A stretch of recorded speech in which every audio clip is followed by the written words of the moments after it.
Hello, everybody. It's Ms Andrea and Lester with another edition of And It Starts Like This. And It Starts Like This is designed just to give you a taste of a book so that you might find the perfect reader for it.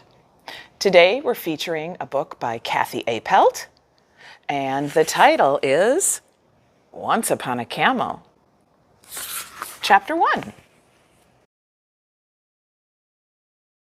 The mountain foothills in West Texas, 1910. Incoming! Even in her sleep, Zeta recognized that voice. The old camel raised one eyelid. It was still dark. There was at least an hour left before dawn. She did not recall setting an early alarm bird. Zeta settled deeper into her sandy furrow and yawned. But before she could drift back off, here it came, a high-speed bundle of flapping kestrel feathers. American kestrel, to be specific, smallest of the falcon family, and it barreled directly toward Zeta's face. Peck, peck, peck. Ouch, ouch, ouch! Zeta, wake up! Perlita? In a pecking frenzy. Ouch, ouch, ouch, and more ouch. Any chance for more sleep now was fully dashed. Zeta, Perlita said, it's the worst news. Perlita did a hoppity-hoppity dance right on Zeta's nose. Then she puffed herself up, so anxious she could hardly contain herself. Zeta waited. Perlita puffed. There was a long pause. More puffing. Long pause number 2. Puff, puff, puff. Long pause number 5,863. Extreme puffing. Finally, Zeta couldn't stand it. Chirp it out already, she said. At last, Perlita, still maximally puffed, cut loose with a dizzying trail of words that quickly turned into a torrent, which she strung together into an array of clees and killies. As best Zeta could make out, Perlita's monologue went something like this. There's a mountain coming toward us, a huge, huge mountain, the tallest in history, and it's so big and so tall, and it's taking up the entire world, the entire universe, and it's moving our way. Perlita's voice had gone so fevered that it made Zeta wince, even without the message that was attached to it.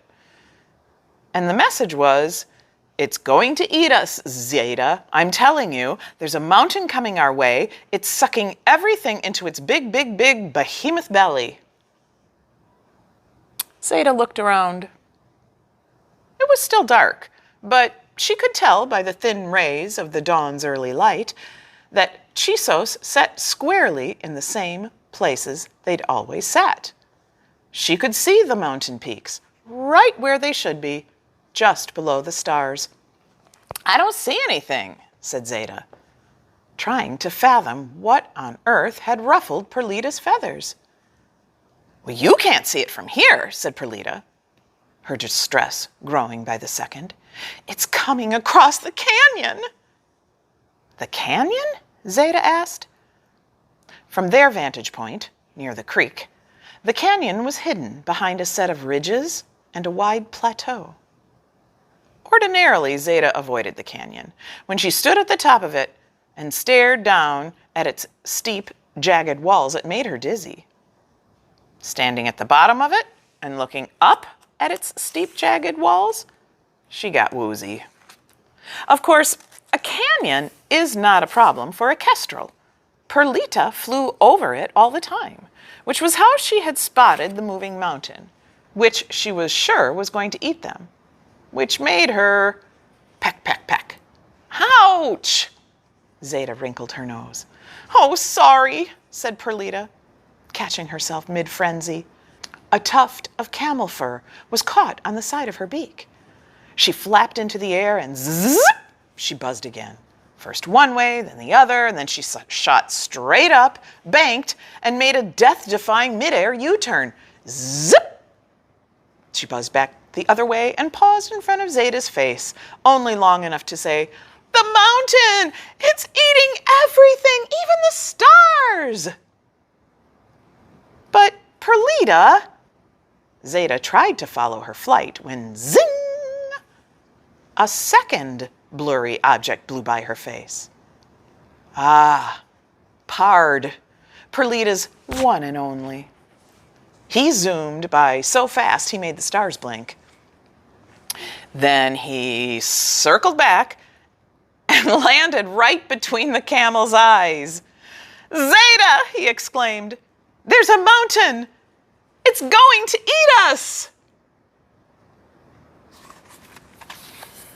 Well, if Once Upon a Camel sounds like the perfect book for someone you know and love, be sure to give us a call, and we'll place it on hold for you.